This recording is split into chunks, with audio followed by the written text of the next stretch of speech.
मेहनत इतनी शिद्दत से करो कि किस्मत भी बोले कि ले ले बेटा, इस पे तो तेरा ही हक है। हेलो मेरे प्यारे स्टूडेंट, मैं कोमल स्वागत करती हूँ आप सभी का हमारे आज के इस वीडियो में।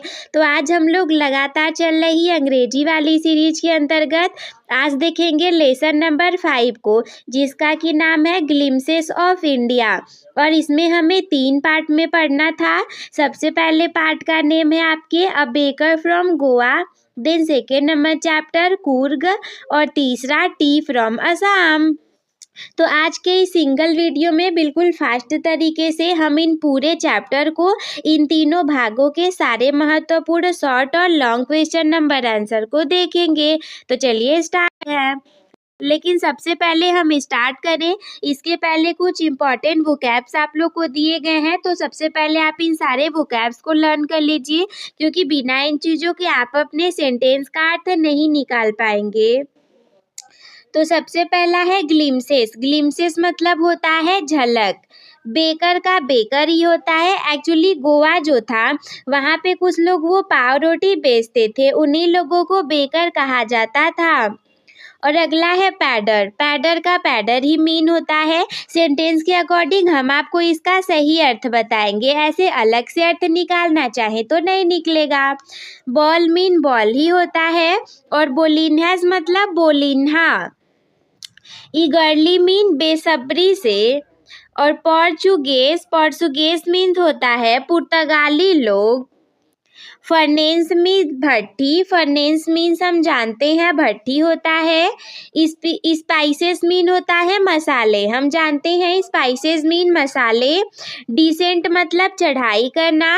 River rafting mean river rafting ही होता है। रिवर यानी नदी से रिलेटेड इसमें कोई खेल है। अगला है कोआइंग। कोआइंग का मतलब सेंटेंस के अकॉर्डिंग हम बताएंगे। मैंने लिख दिया इस वजह से क्योंकि आप ऐसा ना सोचे उस समय कि इसका भी कोई अर्थ होता होगा। सेंटेंस के अकॉर्डिंग अर्थ इसका बदल जाएगा। रैपलिंग मीन खटखटाना। रॉक क्लाइंबिंग मीन पत्थरों के ऊपर चढ़ना। अगला है बाइकिंग। बाइकिंग का मतलब होता है बाइकिंग, बाइक के द्वारा चलना, गेम है। फायर आर्म्स मीन आग्नेयास्त्र। फायर मीन अग्नि होता है, तो फायर आर्म्स का मतलब आग्नेयास्त्र। Licence mean licence. रेजिमेंट का मतलब होता है पलटन। आईलिड्स यानी पलकें। बैनिस्ड मीन निर्वासित करना या निकाल देना। वास्ट का मतलब होता है बहुत बड़ा या अत्यधिक मात्रा में। और अगला है फ्लश मतलब होता है लालिमा, जैसे सन फ्लश मीन सूर्य की लालिमा। स्प्राउटिंग पीरियड मीन अंकुरण अवधि। तो ये कुछ इंपॉर्टेंट वोकैब्स थे जिनको कि बिना याद किए आप लोग इसका अर्थ नहीं निकाल पाएंगे। अब सबसे पहले हम पार्ट 1 के बारे में देखेंगे। पार्ट 1 जिसका कि नेम है अ बेकर फ्रॉम गोवा, यानी कि गोवा से एक बेकर। चैप्टर का नेम है हमारे ग्लिम्स ऑफ इंडिया। ग्लिम्स का मतलब होता है झलक, यानी कि भारत की एक झलक। तो सबसे पहला पार्ट है अ बेकर फ्रॉम गोवा, यानी कि गोवा के एक बेकर के बारे में इसमें बताया गया है। First of all we will see about short answer type question, जो कि आपके एग्जाम में 2 से 3 नंबर के आएंगे। So our first question is that what is the pader and why was he important, यानी कि पैडर कौन था और वो महत्वपूर्ण क्यों था। तो इसका आंसर ये है कि the baker in Goa is known as pader. मैंने बोला था ना पैडर का कोई अलग सा अर्थ नहीं होगा, बल्कि सेंटेंस के अकॉर्डिंग हम अर्थ देंगे। तो एक बेकर जो कि गोवा में रहता है उसका नाम है पैडर। वहाँ पे जितने भी बेकर थे, पारोटियों को जितने भी लोग बेचेंगे सारे लोग पैडर ही कहलाएंगे। ही वॉज वेरी इम्पॉर्टेंट, वो बहुत महत्वपूर्ण था। Because bread was an essential part of Goa life, क्योंकि जो ब्रेड था, रोटी था, वो गोवा के लाइफ का, गोवा के लोगों का एक बहुत ही ज़्यादा इसेंशियल पार्ट था। जैसे हमारे यहाँ रोटी कपड़ा मकान इसेंशियल है, वैसे ही वहाँ पे रोटी के जगह ब्रेड जो था वो बहुत ज़्यादा इसेंशियल था। शादी ब्याह से लेकर के बहुत जगह इसका प्रयोग होता था। अगला है नो फेस्टिवल वेडिंग और party was completed without specific type of bread, यानी कि वहाँ का कोई भी शादी विवाह त्यौहार या फिर पार्टी बिना इस स्पेशल प्रकार के ब्रेड के द्वारा कंप्लीट नहीं होता था, जैसे कि बोल और बॉलिन है जिसका नाम है, उसी ब्रेड का नाम है। इसके बाद क्वेश्चन नंबर दूसरा आपके सामने कि how did the baker announce his arrival, यानी कि जो बेकर रहता था वो लोगों को कैसे बताता था कि वो आ गया है, लोगों को पता कैसे चलता था कि बेकर आ गया है। तो इसका आंसर है कि the baker arrived with the musical झंझन साउंड, यानी कि जब भी बेकर आता था वो अपने साथ में एक म्यूजिकल साउंड लेकर के आता था, उसके आने पर झंग झंग की आवाजें आती थी, बजती थी। Sound of his bamboo staff, यानी कि वो उसके बांसों में से, बम्बुओं में से साउंड निकलता था। He would greet the lady of house, वो घर की जो औरतें रहती थी उन्हें ग्रीट करता था, क्या बोलता था, गुड मॉर्निंग बोलता था। And then place his basket on the vertical bamboo, और उसका जो बास्केट रहता था कुछ इस तरीके का रहता था, उसको वो अपने बम्बू से लटका करके लेकर के आता जाता था। सो दैट इज वाई लोगों को पता चल जाता था कि बेकर आया है। Next question we have what did the children wait for when the baker come, यानी कि जब बेकर आता था तो कौन से चीज का बच्चे बहुत अच्छे से इंतजार करते थे। इसका आंसर है कि the children didn't care much for the leave of bread, यानी कि जो बच्चे रहते थे वो बहुत ज़्यादा केयर नहीं करते थे उसके ब्रेड के बारे में। They waited ईगरली for bread bangles, वो केवल इंतजार करते थे ब्रेड बैंगल्स का। अब बैंगल्स मतलब हम चूड़ियाँ जाते हैं तो कुछ ऐसे ब्रेड जो कि ऐसे इस राउंडेड सर्कल के आकार के होते थे।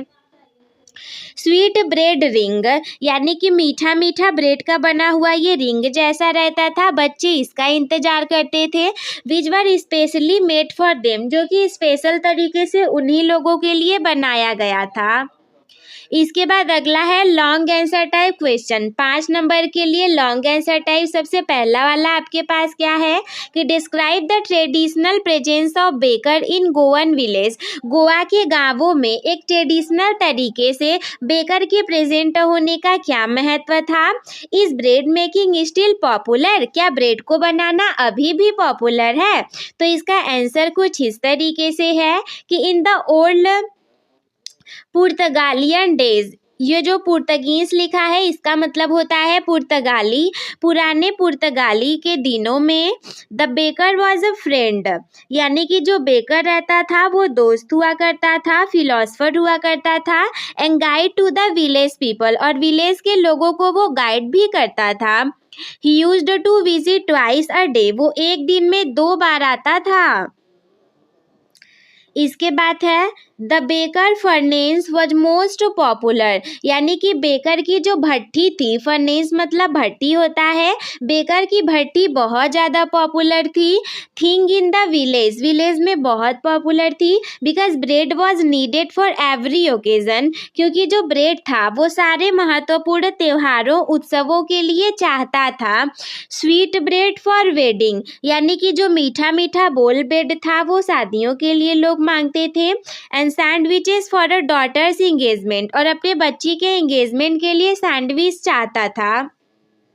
The tradition is still alive today, यानी कि ये जो ट्रेडिशन है वो अभी भी अलाइव है, अभी भी जिंदा है, अभी भी चलता आ रहा है।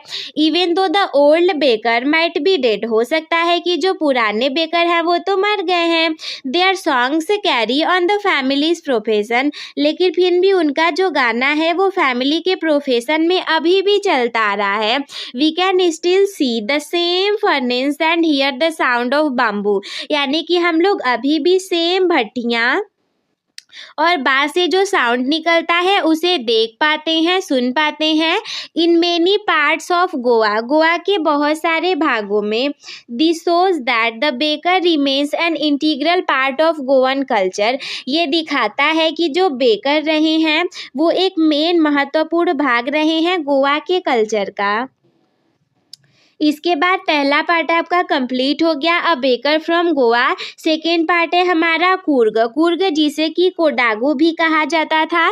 तो सबसे पहले हम देखेंगे इसके शॉर्ट आंसर टाइप क्वेश्चन को, जो कि आपके बोर्ड एग्जाम 2026 के लिए बहुत इंपॉर्टेंट है और 2 से 3 नंबर में पूछा जाएगा। तो सबसे पहले क्वेश्चन नंबर 1 आपके सामने, where is Coorg located and what is the famous for. Coorg कहाँ पे स्थित है, कहाँ पे लोकेटेड है और ये फेमस किस चीज के लिए है। तो इसका आंसर है कि Coorg is the smallest district of Karnataka, यानी कि कर्नाटका का एक छोटा सा जिला है Coorg. Located Midway between Mysore and Mangalore, जो कि बीच में है किसके, माइसोर और मैंगलोर के। It is famous for its evergreen rain forest. ये फेमस है किसके लिए, हमेशा एवरग्रीन यानी कि हमेशा हरे रहने वाले वहाँ के जंगलों के लिए, स्पीसीज प्रजातियों के लिए, एंड कॉफ़ी प्लांटेशन और कॉफ़ी जो वहाँ पे बनता है उसके लिए। प्रश्न संख्या 2, what is the theory about descent of कुर्गी people, यानी कि कुर्गी पीपल के लोगों की डिसेंट मतलब होता है चढ़ाई। कुर्गी पीपल के लोगों की चढ़ाई करने की कौन सी थियरी है। तो इसका आंसर है कि इट इज बिलीव्ड दैट, ऐसा विश्वास किया जाता था कि दे आर ऑफ ग्रीक और अराबिक डिसेंट। वे लोग जो थे वो ग्रीक या अरेबिक चढ़ाई करते थे। अकॉर्डिंग टू वन स्टोरी, एक स्टोरी के अनुसार, a part of Alexander's army, यानी कि अलेक्जेंडर आर्मी का एक भाग state back and married locals, वो यहीं पे रह गया था, वापस आ गया था और वहाँ के जो लोकल रहने वाली महिलाएं थी, लोग थे, उन लोगों से विवाह कर लिया था। देयर लॉन्ग ब्लैक कोट्स, जिसे कि कुफिया कहा जाता था, also resemble the kufiya worn by Arabs. Arabs के द्वारा कुफिया नाम का जो रहता था, कुफिया या कुफिया, उसे भी पहना जाता था। अगला प्रश्न है, what are the adventure sport available in Coorg. Coorg में जो एडवेंचर स्पोर्ट हैं, बहुत ज़्यादा एडवेंचर वाले खेल खेले जाते हैं, वो कौन कौन से हैं। तो इसका आंसर है कि Coorg offers many high energy adventure like river rifting. Coorg जो है वो बहुत सारी चीज़ें खेलने खिलवाने के लिए प्रसिद्ध है। सबसे पहला है रिवर लिफ्टिंग, नदी में जो खेलते हैं खेल वो वाला। कोनोइंग भी वहाँ का खेल है, रैपलिंग रस्सी वाला खेल है, खटखटाने वाला खेल है, रॉक क्लाइंबिंग पत्थरों पे पहाड़ों पे चढ़ने वाला खेल है, एंड माउंटेन बाइकिंग, और पेड़ पे जो चढ़ते हैं, माउंटेन बाइकिंग पर्वतों पे जो चढ़ते हैं वो वाला भी गेम है। तो शॉर्ट वाला कंप्लीट हो गया। अब हम लोग देखेंगे लॉन्ग आंसर टाइप क्वेश्चन, जो कि 5 नंबर का पूछा जाएगा। तो क्वेश्चन नंबर 1 कि why is Coorg called the land of rolling hills. Coorg को लैंड ऑफ रोलिंग हिल्स क्यों कहते हैं। Describe its natural beauty and its people. Coorg को हम लैंड ऑफ रोलिंग हिल क्यों कहते हैं, इसकी नेचुरल ब्यूटी और यहाँ के लोगों के बारे में हमें डिस्क्राइब करना है।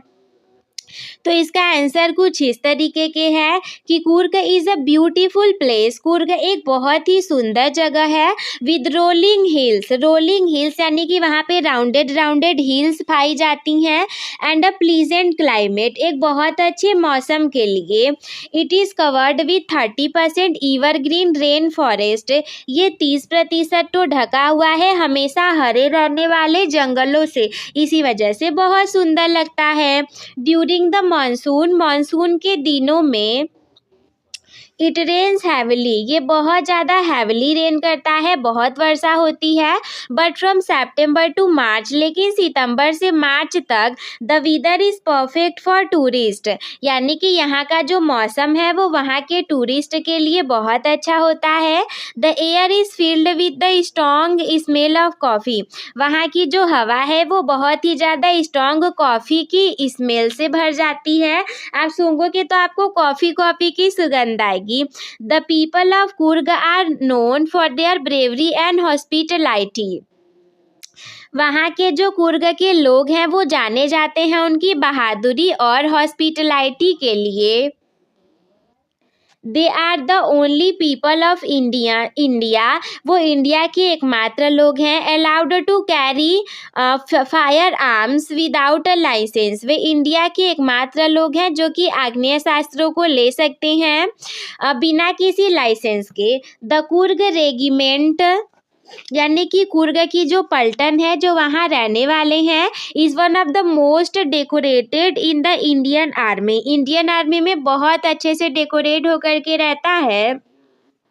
एंड जनरल कैरियप्पा जो वहाँ का है, the first chief of Indian army, general Cariappa ji जो थे वो इंडियन आर्मी के फर्स्ट चीफ थे, वॉज कुर्गी ही थे। The wildlife including elephants and Malabar squirrel adds to the charm of his piece of heaven, वहाँ का जो अच्छा सा रहने वाला पालतू जीव जंतु हैं जैसे हाथी और वहाँ की जो गिलहरियाँ हैं, ये लोग हेवन की पीस देते हैं, जैसे लगता है कि मानो हम जन्नत में आ पड़े हैं। तो 2 पार्ट हमारा कंप्लीट हो गया। अब हम देखेंगे तीसरे पार्ट को। तीसरा पार्ट जिसका कि नाम है टी फ्रॉम असम, यानी कि असम से tea. So first of all we will discuss about short answer type question, the short answer type question that will come in your examination for 2 to 3 marks. The first question we have is to what are 2 legends about the discovery of tea, यानी कि चाय की खोज हुई थी, तो 2 legend कौन है चाय की खोज करने वाले। सबसे पहला हम देखेंगे, एक चाइनीज लेजेंड थे और दूसरे इंडियन लेजेंड थे। तो चाइनीज लेजेंड क्या हुआ, द इम्परर डिस्कवर्ड इट, यानी कि चाइना के एक इम्परर ने चाय को खोजा। When tea leaves accidentally fell into his boiling water, जब चाय की जो पत्तियां थी वो अचानक से बिना किसी मतलब अचानक से उनके पानी गर्म करने के लिए जो रखा गया था उसमें गिर गई, and gave it a delicious flavour, और एक बहुत अच्छा सा फ्लेवर उनके पानी को दे दिया, तब चाय का पता चला।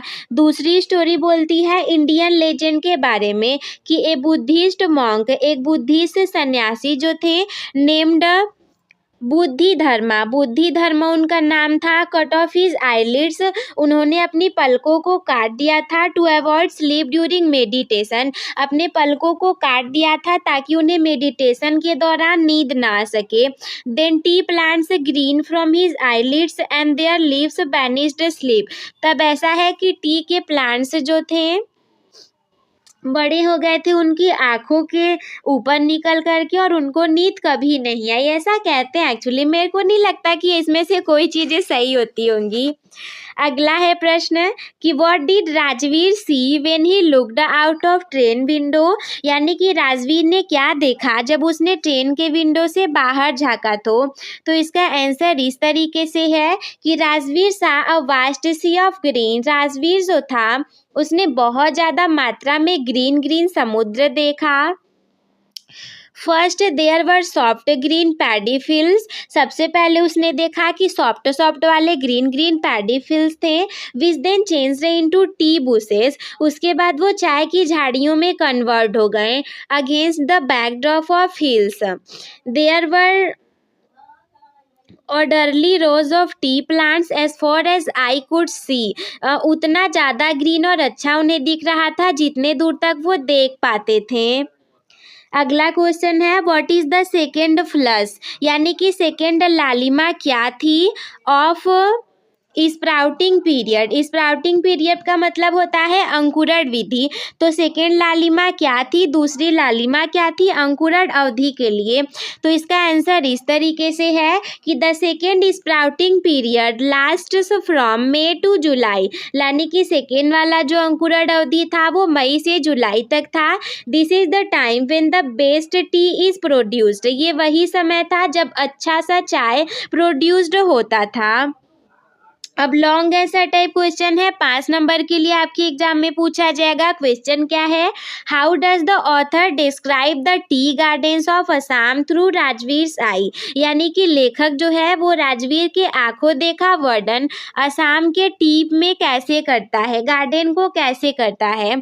तो आंसर इस तरीके से है कि as Rajvir and Pranjol travel to Assam, यानी कि जैसे ही राजवीर और प्रांजल ने असम को ट्रैवल किया, वहाँ पर घूमा देखा, राजवीर वर अमेज्ड बाय सीनरी, राजवीर बहुत ज़्यादा अमेज्ड आश्चर्यचकित रह गया था वहाँ की सीनरी को देख करके।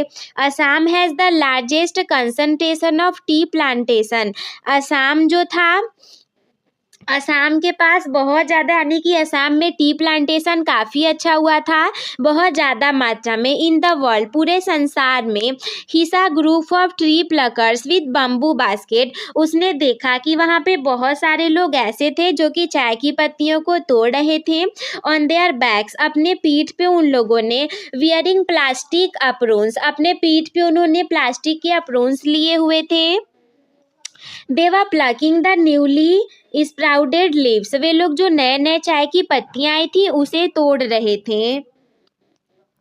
अगला है कि Rajveer had done a lot of homework before coming, Rajveer ने आने से पहले बहुत सारा होमवर्क पूरा कर लिया था। He shared stories about the discovery of tea, और उसने आने के बाद वहाँ से चाय की स्टोरी को डिस्कस किया और बताया। And how it was first drunk in China in 2700, यानी कि ये चाइना में 2700 ईस्वी में, BC में कैसे लोगों ने पिया था, क्या हुआ था, सब उसने बताया। He noticed how the tea bushes were neatly pruned and how the shade tree stood among them, उसने बताया कि कैसे कि चाय की झाड़ियाँ कैसे नीट और क्लीन हो गई और कैसे लोगों के उसके बारे में पता चला।